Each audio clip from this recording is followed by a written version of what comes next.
있습니다. 함께 읽죠. 시작. 그러므로 너희가 그리스도와 함께 다시 설심을 받았으면 위의 것을 찾으라. 거기는 그리스도께서 하나님 우편에 앉아 계시느니라. 아멘. 우리에게 위의 것을 찾으라, 위의 것을 추구하라, 그렇게 말씀하시죠. 위라고 하는 것은 하늘을 의미합니다. 그런데 단순히 공간적 어떤 의미의 하늘을 의미하는 것이 아니라 바로 하나님의 나라를 의미하는 것이죠.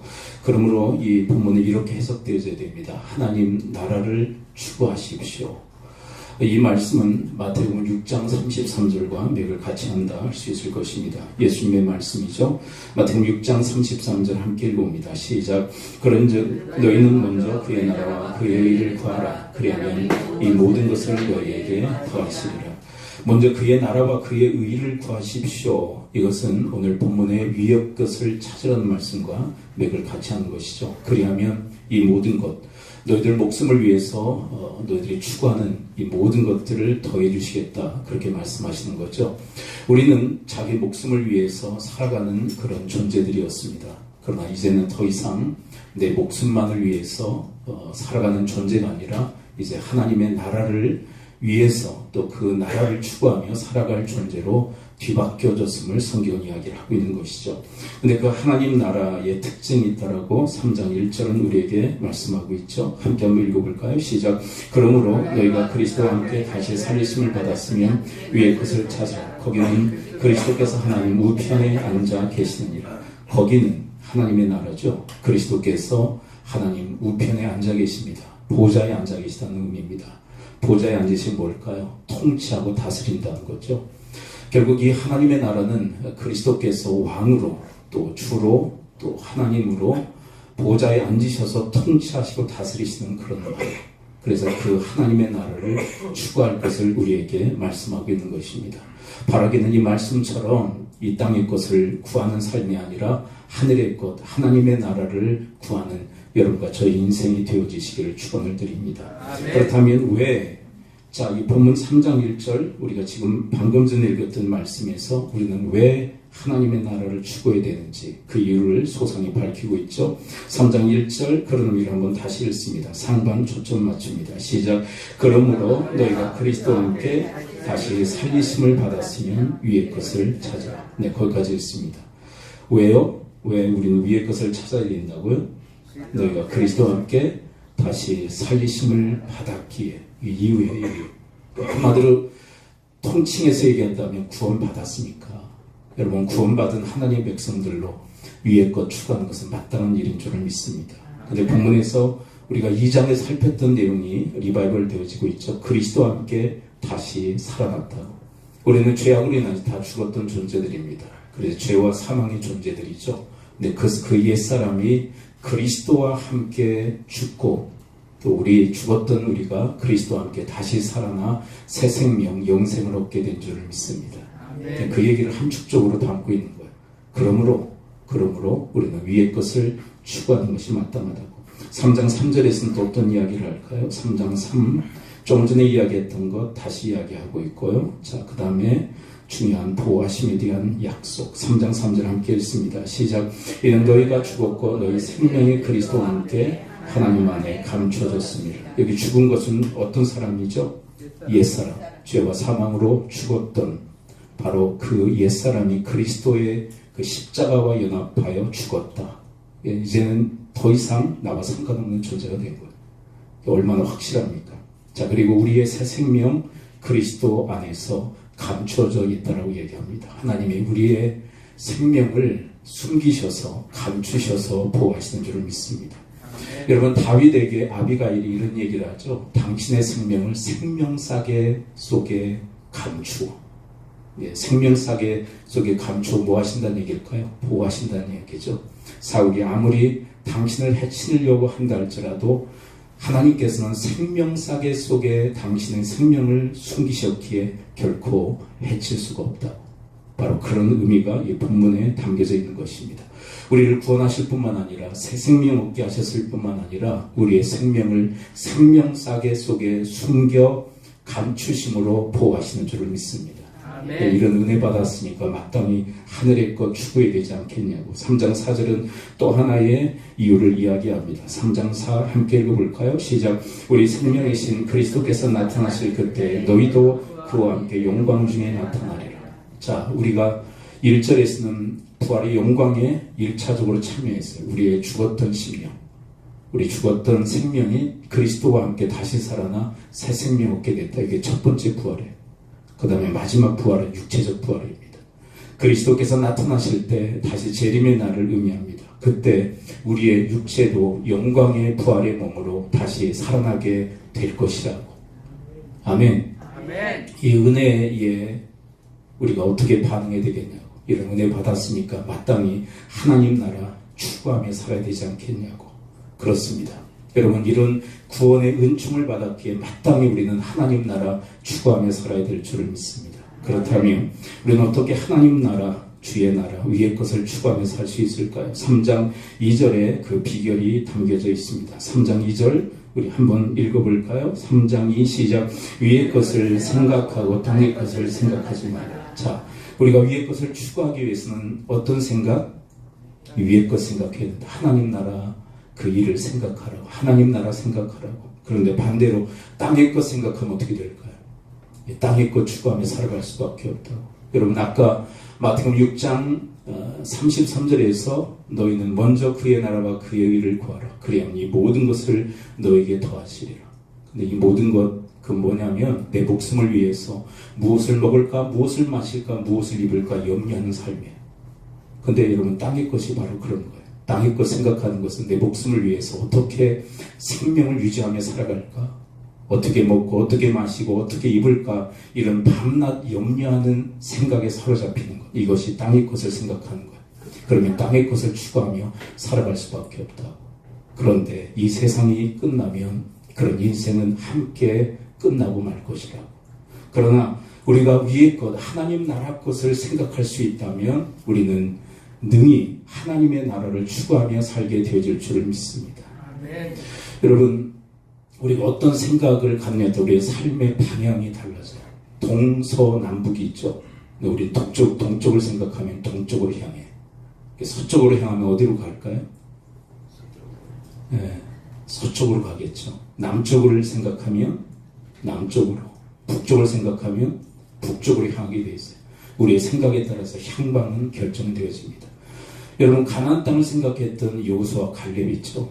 자, 민수기 13장 30절 함께 읽어볼까요? 그들의 고백. 자, 이 갈렙만 소개되어지고 있지만 그러나 전체적 문맥 속에서는 여호수아가 함께 포함되어집니다. 그들은 가나안 땅을 생각합니다. 13장 30절 함께 읽어봐요. 시작. 갈렙이 모세 앞에서 백성을 조용히 하게 하고 이르되 우리가 곧 올라가서 그 땅을 취하자 능히 이기리라 하나. 네, 들어갈 수 있다 없다? 있다. 누구 때문에? 하나님 때문에. 네, 들어가잖아. 여러분, 생각의 향방, 방향성을 결정짓는 줄을 믿습니다. 그렇지만 10명, 여호수아 갈렙을 제외한 10명의 정탐꾼은 딴 생각 가지고 있어요. 가나안 땅 못 들어간다. 그들의 생각이죠. 13장 31절 곧바로 이어서 그들이 등장합니다. 함께 읽어봐요. 시작. 그와 함께 올라갔던 사람들은 이르되 우리는 능히 올라가서 그 땅을 치지 못하리라. 그들은 우리보다 강하니라 하고. 들어갈 수 있다 없다? 없다. 왜? 그들은 우리보다 강하게 하나님이 배제된 인생, 하나님을 전혀 고려하지 않는 인생, 이게 능치 못할 일이 많다. 그들의 생각대로 그들은 들어가지 못해요. 여러분, 들어갈 수 있다. 믿음을 가지고 고백했던, 그리고 그렇게 생각했던 여호수아 갈렙의 방향성 가나안에, 그러나 역방향성을 가지고 있었던 그들의 생각대로 10사람은 들어가지 못합니다. 여러분, 우리의 생각이 그만큼 중요하다는 거예요. 여러분들 그러므로 생각을 조심하실 수 있게 되기를 축원드립니다. 왜냐하면 사탄은 우리의 생각을 장악하기 위해서 계속 부정적 생각을 집어넣기 때문에 그래요. 그리고 한술 더 뜨는 존재가 있다면 나야다. 내가 얼마나 나 자신에게 부정적 생각을 떠올리게 하고 부추기는지 몰라요. 내가. 여러분 조심하셔야 돼요. 여러분 누구를 특별히 조심해야 되느냐? 여러분 자신을 조심하셔야 돼요. 내가 나에게 얼마나 부정적 생각을 몰입하게 만드는지 몰라요. 근데 그건 다 땅의 것을 생각하도록 만들어요. 그러나 오늘 말씀처럼 여러분들의 방향성, 오늘 본문 3장 2절 다시 한번 읽어봐요. 자, 뭘 생각하라고요? 3장 2 시작. 위의 것을 생각하고 땅의 것을 생각하지 말라. 근데 나 자신은 자꾸 땅의 것 생각하게 만들어. 거기에 또 일조한 것이 사탄이죠. 나에게 끊임없이 땅의 것 추구하도록 만들어요. 그러나 여러분, 하나님은 우리로 하여금 위의 것 생각하게 만드시는 줄을 믿습니다. 그렇다면 여러분, 사도 바울은 위의 것을 생각하도록, 여러분 골로새 교회 성도들이 위의 것 생각하도록 돕기 위해서 했던 중요한 행동이 뭐였을까요? 질문입니다. 여러분, 위의 것 생각할 수 있도록 돕기 위해서 사도 바울이 행했던 중요한 액션, 그게 뭘까요? 땡. 골로새서 보냈잖아요. 골로새서가 뭐예요? 말씀 보낸 거예요.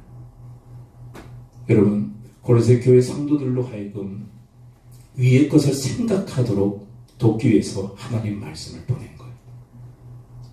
여러분, 사도 바울은 무려 13권의 서신서를 씁니다. 교회와 목회자들을 위해서 서신서를 써요. 무려 13권. 신약성경 몇 권인지 아시죠? 27권 중에 13권이면 거의 반타작한 거 아닙니까? 근데 왜 이토록 열심히 하나님 말씀을 전하는 걸까요? 어디 것 생각하도록? 위의 것 생각하도록 돕기 위해서. 여러분, 하나님께서 66권의 책을 기록하셔서 이 인간 세상에 보내셨습니다. 땅을 밟고 살아가는 인생들에게 보내셨어요. 뭘 생각하도록? 위의 것 생각하도록. 그러므로 사랑하는 성도로 하나님 말씀을 여러분들이 간절히 듣고 받으실 수 있게 되기를 축원을 드립니다. 그런데 여러분이 골로새 교회는요, 이렇게 말씀이 흥왕한 그런 교회는 아니었어요. 사실 여러분, 2장을 보게 되면 아주 심상치 않은 일들이 일어났다는 것을 우리는 눈치채고 알고 있어요.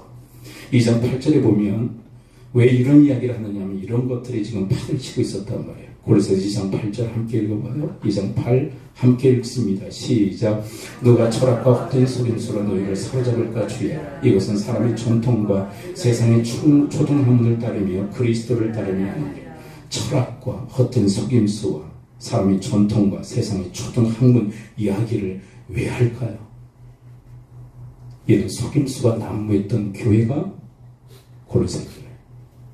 여러분, 이런 일들이 없었으면 이런 이야기 하지도 않을 거예요. 그렇죠? 여러분, 빌립보서를 보게 되면 한 마음 한 뜻이 되십시오라고 하는 얘기를 왜 할까요? 그 말씀에 힌트가 있잖아요. 왜 한 마음 한 뜻이다라고 얘기해요? 한 마음 한 뜻이 아니니까 그 얘기하는 거예요.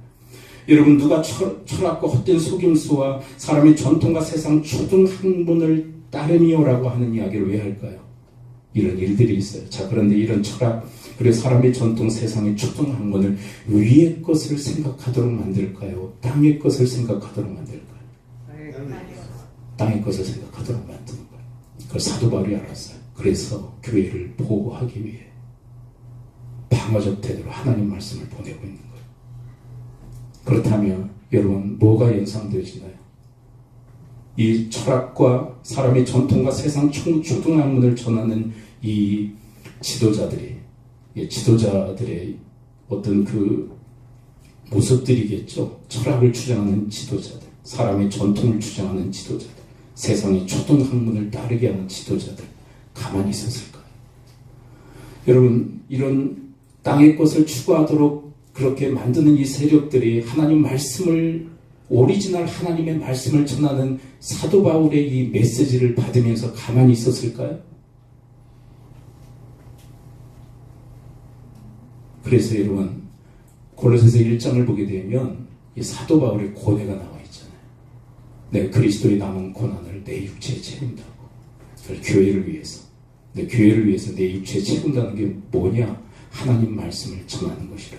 근데 여러분, 교회를 위해서 그리스도의 남은 고난을 내 육체에 채우는데 그게 하나님 말씀 전하는 것이에요. 왜 하나님 말씀 전하는 게 왜 그리스도의 남은 고난을 육체에 채우는 것이 되어버렸냐고.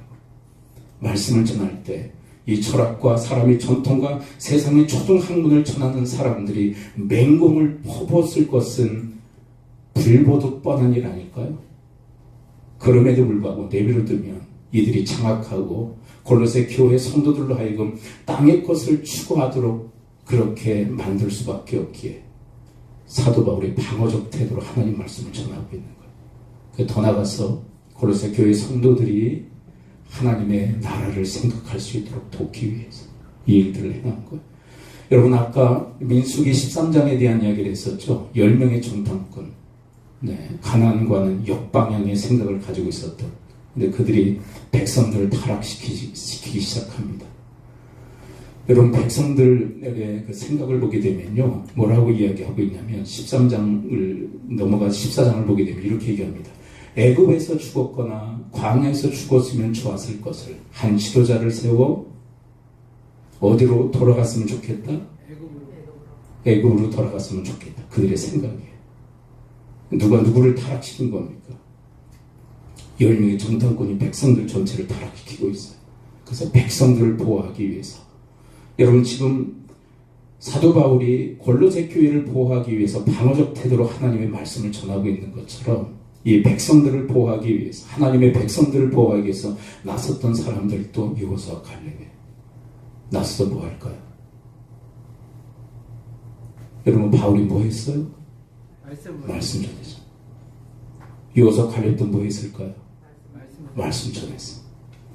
그것이 민수기 14장 6절부터 기록된 말씀입니다. 14장 6절 함께 읽어볼까요? 그 백성들 10명의 정탐꾼의 보고를 듣고 그들이 절망하고 좌절할 때, 백성들이 무너져 내릴 때, 이 백성들을 보호하기 위해서, 백성들을 방어하기 위해서 여호수아 갈렙이 나섭니다. 14장 6절 함께 읽어봅니다. 시작. 그 땅을 정탐한 자 중 눈의 아들 여호수아와 여분의 아들 갈렙이 자기들의 옷을 찢고, 저는 이 말씀을 항상 읽을 때마다 그냥 지나쳤어요. 근데 제가 주목했던 부분이 이 부분이에요. 옷을 왜 찢을까? 여러분 그것은 심정의 표현 아닐까요? 찢어지는 거예요, 마음이. 왜요? 백성들이 지금 타락하고 있거든요. 뭐 때문에? 땅의 것을 생각하도록 만드는 10명의 정탐꾼들의 그 말을 듣고 백성들이 지금 좌절하고 절망하고 있어요. 땅의 것에 사로잡힌 이 백성들을 바라보며 찢어지는 마음. 그런데 이 찢어지는 마음은 누구의 마음일까요? 하나님과 동일한 마음이었어요. 그래서 옷을 찢는 거예요. 마음을 표현하는 거예요. 마음을 표현하고 있어요. 그러면서 하나님 말씀을 전합니다. 14장 7절부터 함께 읽어볼까요? 시작.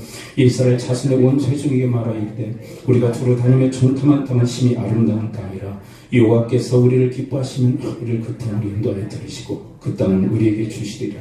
이는 과연 젖과 꿀이 흐르는 땅이라. 9절. 다만 여호와를 거역하지는 말라. 또 그 땅 백성을 두려워하지 말라. 그들은 우리의 목이라. 그들의 보호자는 그들이 떠났고 여호와는 우리와 함께 하시느냐. 그들을 두려워하지 말라. 하나님 거역하지 마십시오. 하나님 우리와 함께 하시면 능히 취할 수 있습니다. 그들은 우리의 밥입니다. 백성들로 하여금 위의 것을 생각하도록 만들기 위해서 이 말씀을 전해요. 그리고 또 하나의 중요한 목적이 있다면 백성들을 방어하기 위해서. 여러분 골로새 교회를 방어하기 위해서 사도 바울은 그 철학자들 그리고 전통을 전하고 세상의 초등학문을 전하는 사람들의 맹공을 받으면서도 왜 골로새서를 보내어 하나님의 그 성도들에게 메시지를 전하느냐면 바로 그 교회를 보호하기 위해. 여호수아 갈렙은 왜 이렇게 나서서 하나님 말씀을 전하냐? 백성들을 방어하기 위해서 그래요. 얼마나 심각한 상황이었는지 14장 10절은 이렇게 이야기합니다. 민수기 14장 10절 함께 읽어볼까요? 시작. 온 회중이 그들을 돌로 치려 하는데 그때 여호와 영광의 회막에서 이스라엘 모든 자손에게 나타나시니라. 회중이 어떤 반응을 보입니까? 돌로 쳐 죽이려고 그랬어요. 누구요? 여호수아 갈렙.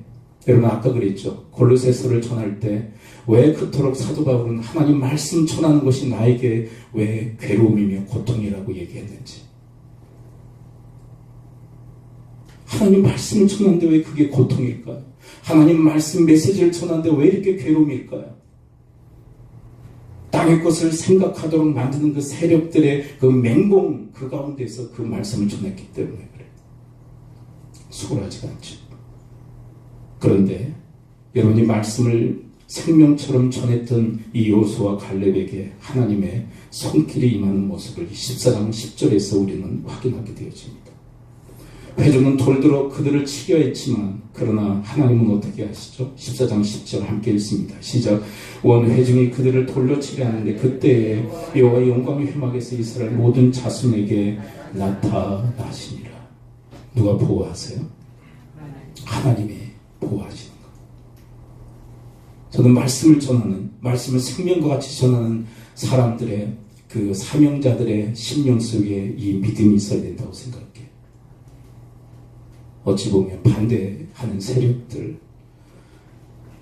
공동체를 땅의 것으로 그렇게 묶으려고 하는 그런 세력들로부터 공격을 당해도 교회를 보호하기 위해서, 방어하기 위해서 하나님 말씀을 전할 때 그 말씀을 전하는 자들의 심령 속에 저는 이 믿음이 있어야 된다고 생각해요. 여러분, 여호수아와 갈렙을 보호하셨듯 우리들도 하나님이 보호하실 줄을 믿습니다. 아멘. 자, 그런데 사도 바울이 자기 혼자만 이렇게 하나님 말씀 전하는 것 아니었습니다. 그럼 어떻게 이야기하고 있는가? 자기만 주도적으로 전하는 것, 일방적으로 전하는 걸 끝나지 아니하고 고린도서 3장 16절에서 중요한 당부를 골로새 교회 성도들에게 합니다. 3장 16절 함께 읽어볼까요? 시작. 그리스도의 말씀이 너희 속에 풍성히 가여 모든 지혜로 피차 가르치며 권면하고. 거기까지 읽습니다. 여러분, 사도 바울은 정말 혼신의 노력을 다하여 하나님 말씀을 전해요. 그리고 그렇게 혼자만 할 것이 아니라 뭐라고요? 피차 가르치고 권면하라고. 뭐 하도록? 위의 것을 생각하도록 서로 도우라. 땅의 것 가르치고 권면하지 말고. 여러분, 우리 공동체, 하늘시민 공동체가 바로 그런 공동체가 되어지기를 축원을 드립니다. 아멘. 하늘의 것을 서로 가르치고 하늘의 것을 서로 권면하고, 가르친다는 것은 교훈적 차원이라면 권면은 행하라는 거예요. 행하라. 말씀을 가르치고 교훈하고 권면하라. 이것을 실천할 것을 이야기하는 거예요. 이 말씀이 무엇과 유사하죠? 예수님의 제자 삼으라는 그 명령과 유사하잖아요. 분부한 모든 것을 가르쳐 지키게 하라. 이게 가르쳐 지키게 하라. 전 우리가 이것을 아주 막 어렵게 생각하지 않았으면 좋겠어요. 막 설교하라는 건가? 뭐 강의하라는 얘기인가? 그렇게 생각하지 않아요. 저는 이 일을 우리 모든 성도들이 다 할 수 있다고 생각해요. 나누라는 거예요. 뭘 나누냐? 이러면 하나님의 뜻을 깨닫고 그 깨달은 하나님 말씀을 나누시기를 축원을 드립니다. 네? 10명의 정탐꾼들은 하나님 말씀을 나누는 게 아니었잖아요. 자신들의 생각, 자신들의 느낌을 얘기했을 뿐이에요. 근데 그것이 일파만파 백성들을 타락시킬 줄 그들은 꿈에도 생각하지 못했을 것. 여러분, 참 안타까운 게 뭐냐면 그 10명의 정탐꾼의 생각이 말로 표현되어져서 백성들에게 전염되어지는데 백성들은 더 심각한 땅의 것을 생각하게 돼요. 아까 뭐라고 했습니까? 애굽에서 죽었거나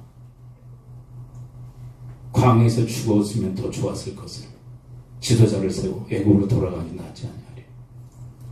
그러자 그들은 땅의 것을 추구하는 인생으로 전락해버려요. 그래서 광야 40년의 방황이 그때부터 시작되시는 거예요. 가나안을 생각했던 여호수아와 갈렙은 들어갔지만 역방향으로 생각했던 그들은 다 멸절해요. 근데 우리로 하여금 위의 것을 생각하도록 돕기 위해서 주께서 주의 말씀을 우리에게 허락하셨는데 그러니까 지도자급만 전하는 것이 아니라 설교자만 설교하는 것이 아니라 여러분 피차 하나님 말씀을 가르치고 권면할 수 있게 되길 축원을 드립니다. 네. 설교해라 강의해라 그 얘기 아니잖아요.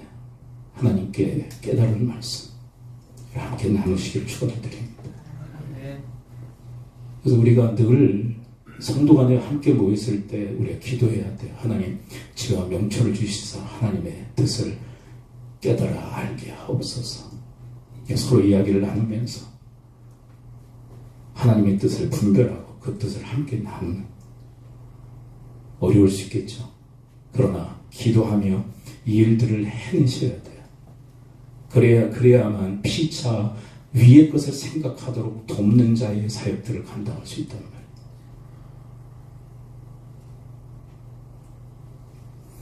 그리고 저는 삶을 나눌 수 있다고 생각해요. 내가 깨달은 말씀은 일주일로 가는데 실천해봤던 이런 에피소드들이 있었다. 이 권면이 그거잖아요. 지키게 하라는 거예요. 가르친 다음에 그걸 지키라고 권면하는 거니까. 그러면 남 얘기하지 말고 자기 얘기했으면 좋겠어요. 내가 그렇게 지켰더니 이런 실패도 있었고 이런 성공도 있었다. 내 삶의 경험. 그게 간증이라고 얘기하죠. 간증식. 누구를 가르치려고 하지 말고 여러분들의 삶을 오픈해서 여러분들의 간증식으로 여러분들이 권면했으면 좋겠어요. 네, 이렇게 살아봤다고. 그랬더니 이렇게 실패도 했고 이런 은혜의 경험도 있었다. 전 그런데 이런 일상적 말씀의 가르침과 권면도 필요하다고 생각하지만 또 우리 교회 안에 있는 전문적 그런 훈련의 프로그램도 저는 필요하다고 생각해요. 훈련의 프로그램. 우리 흔히 이야기하는 훈련받는 그런 단계들이 있죠. 초보, 그 다음에 중급, 고급 과정, 해가지고 전문적으로. 근데 이거는요, 아무나 할 수 있는 건 아니에요.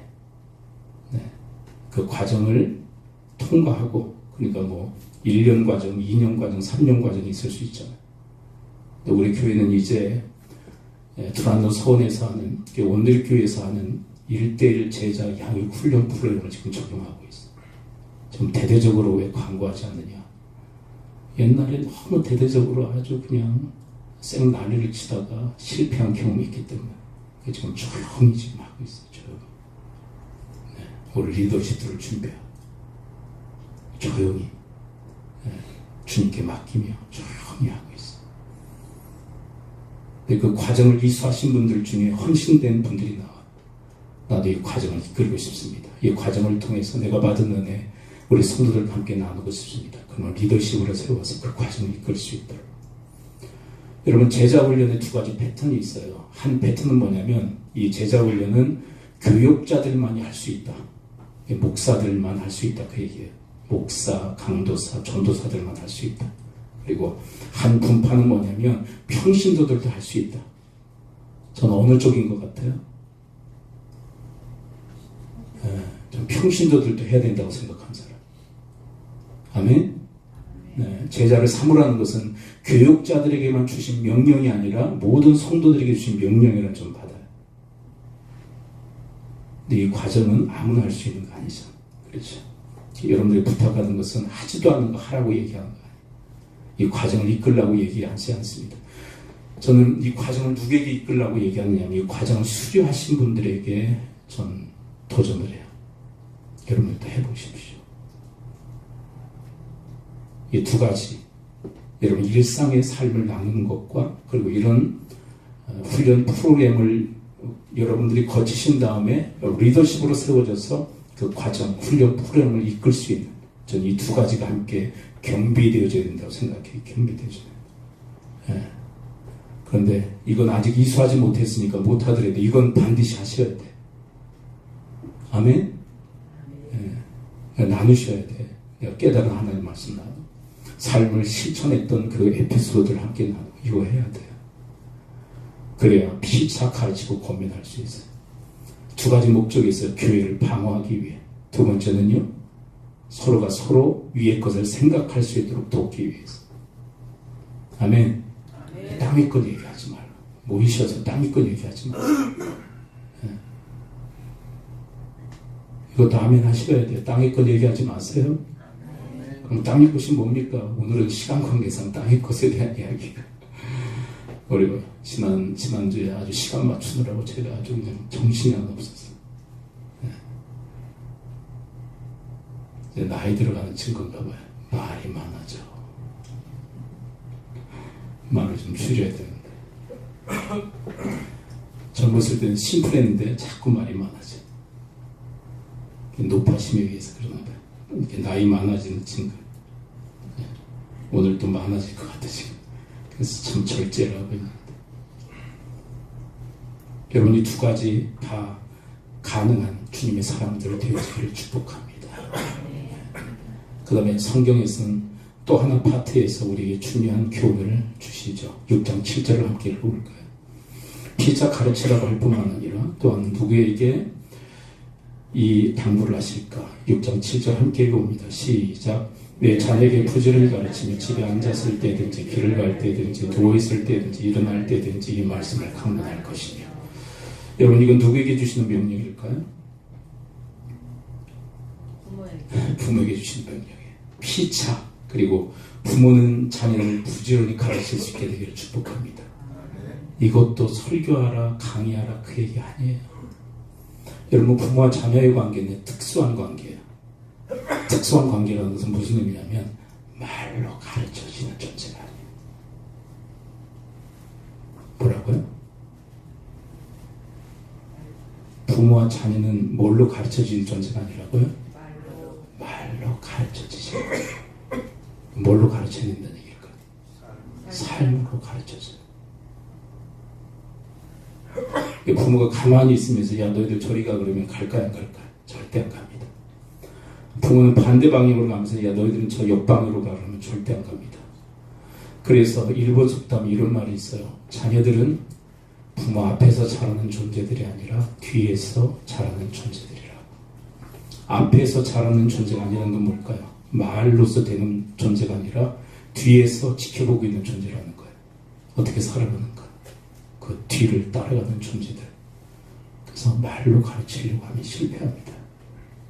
그래서 여기서 가르치라고 할 때 어떻게 나와 있어요? 6장 7절 한번 다시 읽어봐요. 시작. 내 자녀에게 부지런히 가르치며 집에 앉았을 때든지 길을 갈 때든지 누워있을 때든지 일어날 때든지 이 말씀을 강의하라는 얘기입니까? 집에 앉았을 때 강의하고 길을 갈 때도 강의하고 누워있을 때도 강의하고 일어날 때도 강의하고 그 얘기일까요? 불가능하죠. 삶의 가르침이에요. 삶의 가르침. 이 대목에서 부모들은 엄청난 부담감이 있어요. 그러나 사랑하는 성도 여러분 하셔야 돼요. 아멘. 아멘. 심은 대로 거둬요. 우리 몇 년 전에 우리 노예에서 평신도 연합회 집회가 있었을 때 송일원 목사님이라는 분이 와서 강사로 섬겨주신 일이 있어요. 그분은 깡패 출신입니다. 우리 교단에 지금 소속해 계신데요. 깡패요, 깡패. 어머니는 권사님. 아무리 얘기도 말을 안 듣는 거야. 하나님께 맡기고 주님께 맡깁니다. 그리고 저에게 맡겨진 책무를 다하겠습니다. 근데 그 아들이 돌아왔어요. 어제 목사가 됐어요. 그리고 그 강단에서 자기 간증의 이야기를 했는데 어머니 이야기한 거예요. 여러분, 내가 이렇게 살아가는 거 힘들거려. 그리고 자녀들을 올바른 길로, 올곧은 길로 인도하는 거 힘들어. 다 애전에게 다 포기한다면 죄송하지만 민수기 13장 31절의 10명의 정탐꾼과 다를 게 뭐가 있어요? 능히 올라가서 그 땅을 취하지 못하리라. 그들은 우리보다 강하니라. 그들과 우리의 모습이 다른 게 뭐가 있어요? 나 그렇게 안 돼. 난 우리 아이들에게 선한 영향을 미칠 수도 없어. 그 고백과 10명의 정탐꾼의 생각과 고백과 뭐가 달라요? 여러분, 우리는 어차피 연약하고 부족합니다. 우리가 할 수 있는 것이 아니라 하나님이 할 수 있으신 거예요. 여러분, 여호수아와 갈렙이 13장 30절에 고백을 하잖아요. 모세 앞에서 백성들을 조용히 하게 하고 올라가 그 땅을 취하자 능히 이기리라 고백한 것은 우리의 힘의 강성함 때문이었을까요? 하나님의 강함 때문이었을까요? 우리가 믿는 뒷배는 하나님밖에 계시지 않잖아요. 여러분들을 믿어서 여러분들에게 뭔가 근거가 있어서 하시는 얘기가 아니에요. 우리는 망가뜨리는 재주가 있을 뿐이지. 솔직히 얘기해서 우리가 달려들어서 애들을 망가뜨리는 경우가 더 많잖아요. 이건 개구리를 원했는데 올챙이네. 꼬리 잘라주고 다리 붙여주다가 죽이지 않습니까? 그래서 이 시대에 킬러 부모들이 얼마나 많아요. 근데 우리가 킬러가 될 수밖에 없지만, 그러나 우리가 힐러가 될 수 있는 가능성의 배우는 하나님밖에 계시지 않습니까? 그 분을 믿고 하는 거 아니에요? 여러분, 누가 자녀들을 놓고 장담할 사람이 어디 있습니까? 인생 일대의 가장 난제 중에 난제는 자녀 아닙니까? 여러분들이 그 난제 중에 난제를 풀 수 있다고 생각합니까? 나는 망치고 죽일 뿐이에요. 하나님은 하실 수 있죠. 여러분, 그분을 믿는 믿음을 가지고 하라고 하는 일을 하실 수 있게 되기를 축원을 드립니다. 아멘. 저는 아버지 학교 강의를 가면 항상 하는 퍼포먼스가 있어요. 우리 아버지 학교 사역하셨던 분들은 다 아실 거예요. 카운트 다운을 합니다. 10부터 10까지. 그래, 카운트 업을 하면서 여러분들 점수를 매기십시오라고 얘기해요. 그리고 자신의 점수에 손을 드십시오. 어떤 사람은 20점에, 어떤 분은 50점에, 어떤 분은 80점에. 그래서 제가 이렇게 질문을 드립니다. 어느 정도 점수여야만 좋은 아버지입니까? 그 대부분 80, 90점이에요. 80, 90점은 돼요, 좋은 아버지로. 제가 이런 예를 들어요. 20점 아버지가 있습니다. 이분이 아버지 학교를 통해서 하나님 말씀을 배웠습니다. 그리고 기준들을 배웁니다. 목표를 배우게 됩니다. 그래서 그 목표를 향해서 가르침 받은 대로 열심히 특심하여 인생을 살아갑니다. 그렇지만 인생 살아가는데 만만치 않게 그 간극을 좁혀나가는데 1년에 1mm 정도밖에 좁히지를 못합니다. 그래, 아무리 힘을 쓰고 애를 써도 쓰러지고 넘어지고 자빠지기를 일쑤입니다. 근데 그 아버지가 다시 일어나 하나님을 향한 씩 한 번 얻고 그 길을 다시 도전해 나갑니다. 이 아버지는 좋은 아버지입니까? 아닙니까? 여러분, 이 처음 질문이 우문이었다는 거 아세요? 몇 점짜리 아버지가 좋은 아버지입니까? 라는 질문 자체가 우문이에요. 우문이면 대답이 제대로 나올 수 없는 거예요. 여러분, 20점 아버지, 아까 지금 설명드린 20점 아버지는 좋은 아버지입니까? 아닙니까? 좋은 아버지. 위대한 아버지. 20점인데. 우리 시대의 부모들의 문제는 뭐냐면, 안 해. 뭘 안 해요?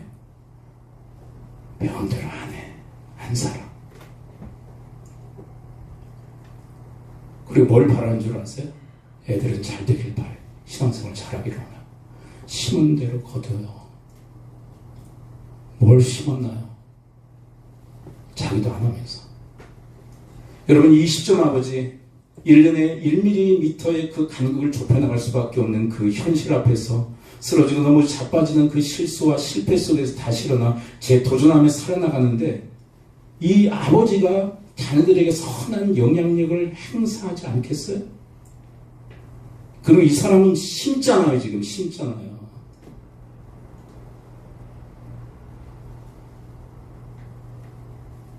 그리고 재차 아버지들에게 묻습니다. 당신들은 하나님의 뜻을 아십니까? 모른대. 성도들하고 똑같대. 모른대. 하나님의 뜻을. 근데 제 18번 강의는 이거예요. 최고의 율법에 대한 말씀을 항상 강해요. 여러분, 그런 데 가서 딴소리 할 필요 없잖아요. 핵심 얘기하고 오면 되지. 변두리 얘기할 필요가 없잖아요. 핵심 얘기하고 오면 되지. 마음을 다하고 목숨을 다하고 뜻을 다하고 힘을 다해 하나님을 사랑하고 이웃을 나 자신처럼 사랑하는 것이 하나님께서 여러분들을 향하신 최고의 율법이라고. 이거 아시냐고. 안 돼. 그게 하나님의 뜻이라고. 깜짝 놀랐어요. 율법인 줄 알았더니 하나님의 뜻이냐고. 그걸 위해서 하시라고. 많은 걸 알려고 하지 마. 많은 걸 알려고 하는 그 지식적 욕구도 좀 중요하다고 생각해요. 근데 그것만 알아도 하나님의 뜻을 전부 간파하고 계신 거예요. 그것을 위해서 사시라고.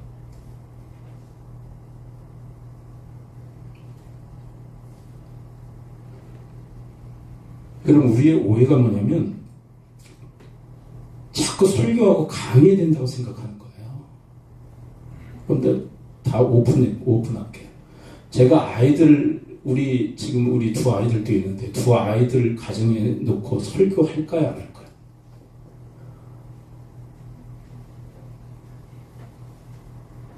우리 두 아이들이 분명히 있어요. 우리 집에 가면 제가 이 강단에서 설교 이외에 우리 아이들 따로 불러놓고 설교할까요, 안 할까요? 할 것 같아요, 안 할 것 같아요? 그럼 우리 아이들 따로 놓고 강의할까요, 안 할까요? 저는요, 목회하면서 아이들을 낳고 나서 한 번도 아이들 앞에서 설교하거나 강의한 일이 없어요. 행사 때 말고. 근데 전문가도 아이들 앞에서 설교하지 않고 강의하지 않는데 여러분들에게 설교하고 강의하라고 요구하는 겁니까? 왜냐하면 설교하고 강의해서 될 문제가 아니라는 것을 알기 때문에 그래요. 삶의 본이 없으면 자녀 교육은 어려운 거예요.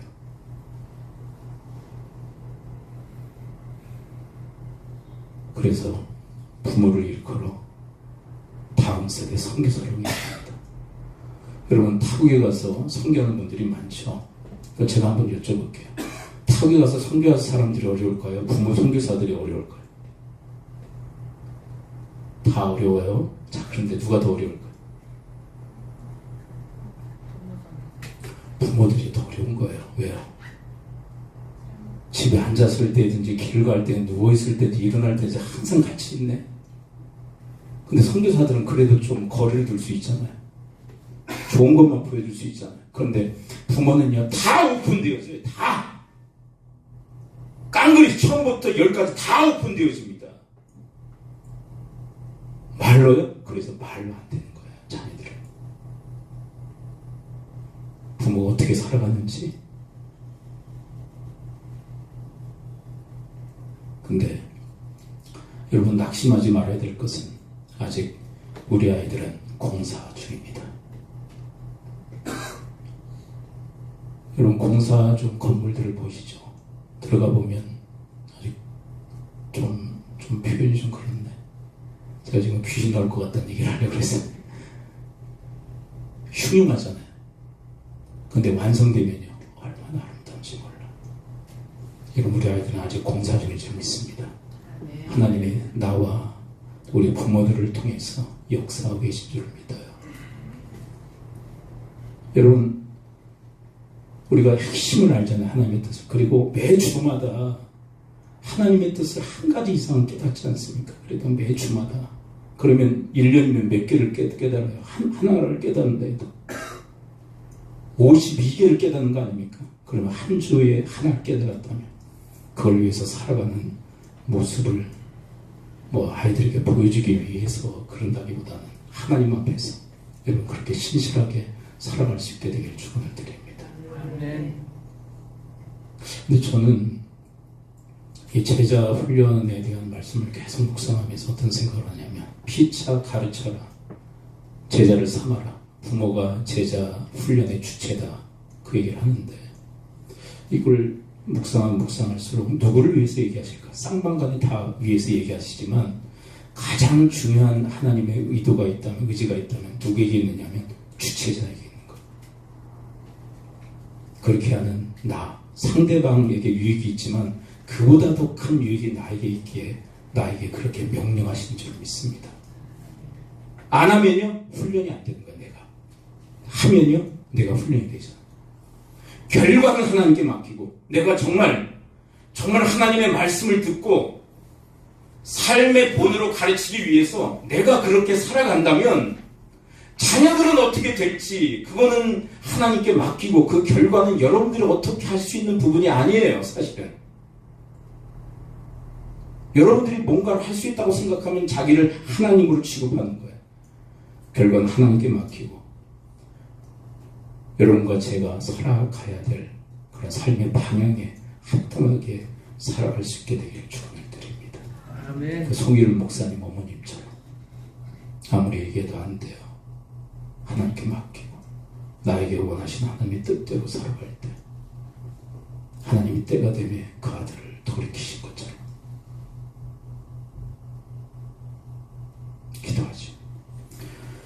이 시간 우리 함께 기도하기로 합니다. 우리 말씀을 들고 기도하죠.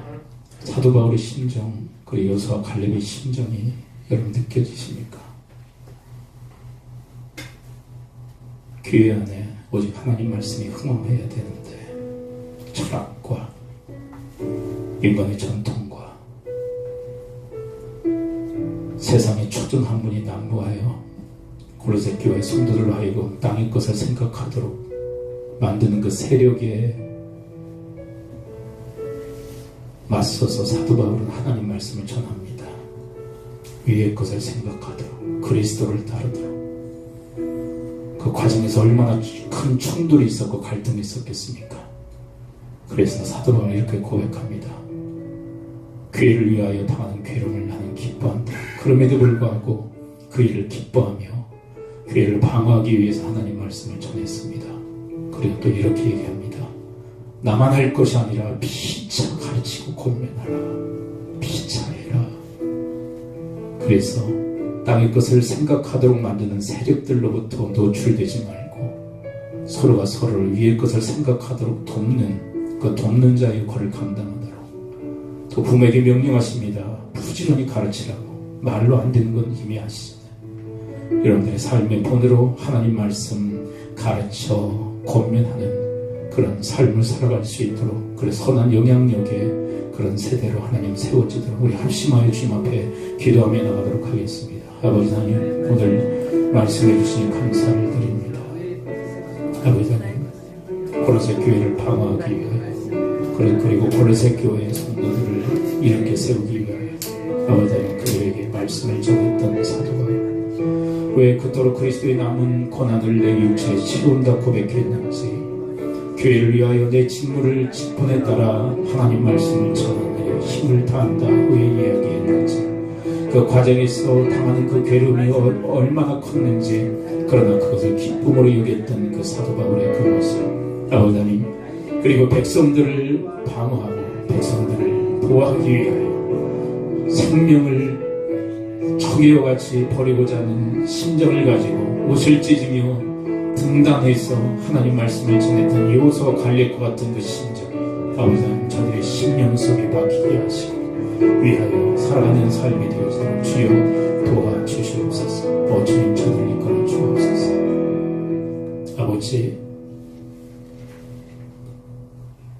특별히 우리 자매들뿐만 아니라 교회 공동체도 하나님 깨달은 말씀을 삶의 본으로 가르치지 않으면 신앙의 개성과 조수는 불가함을 저들이 겸허히 고백합니다. 말이 너무나도 난무합니다. 말이 너무나도 가득합니다. 그래서 교회는 더욱더 혼란에 빠지고 더욱더 가중된 갈등의 향상으로 나갑니다.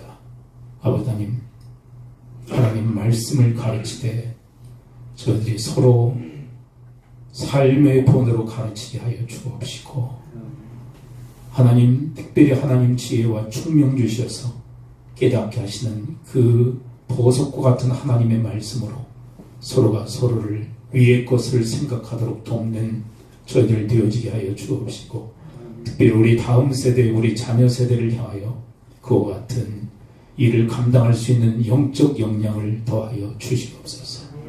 여러분들 아픈 부에 손을 얹으십시오.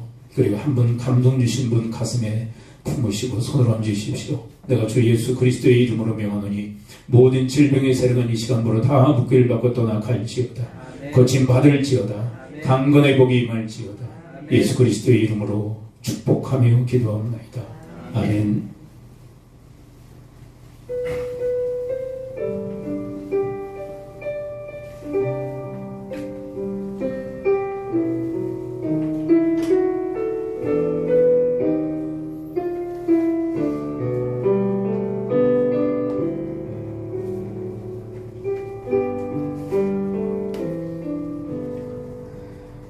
당신이 지쳐서 기도할 수 없고 눈물이 빗물처럼 흘러내릴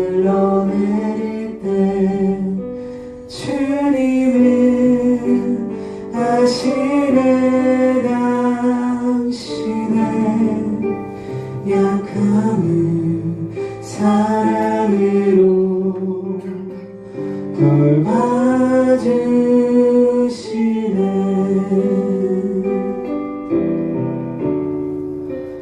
누군가 널 위하여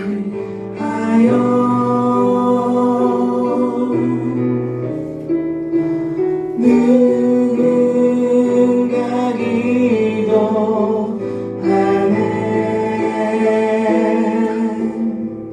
내가 홀로 외로워서 마음이 무너질 때 누군가 널 위해 기도하네.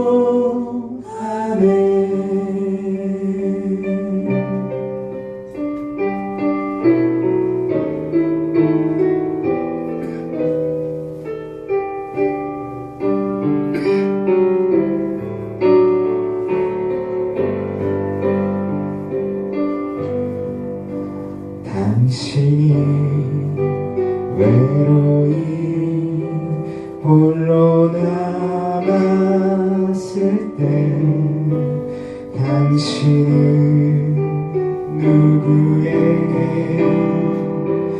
위로를 얻나. 주님은 아시네. 당신의 마음은 그대 홀로 잊지 못함을.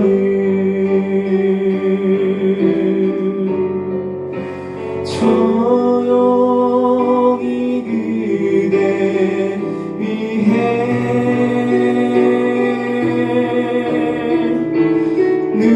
누군가 기도하네.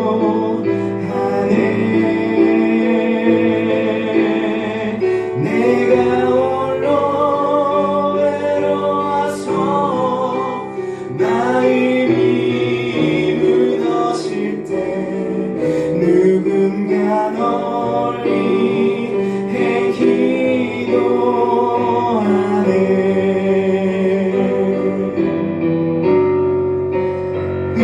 누군가 널 위하여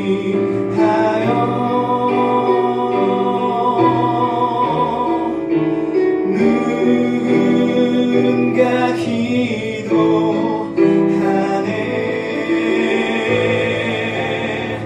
내가 홀로 외로워서 마음이 무너질 때 누군가 널 위해 기도하네.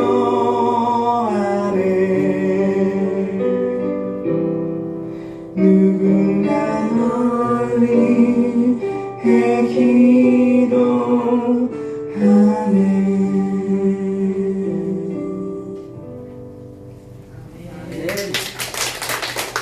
이름으로 예수 기도합니다. 아버지 마음과 예물을 드립니다. 받으시고 크게 강복하여 주시옵소서. 믿음의 명문 가문으로 하나님 우뚝 세워주시옵고 대대로 주의 위대한 신앙이 계승 전수되어지게 하옵소서. 영적 가계를 형성하여 모든 민족을 제사로 삼으라는 주님의 대위임령을 온전히 수행하는 저희들 되어지게 하옵소서.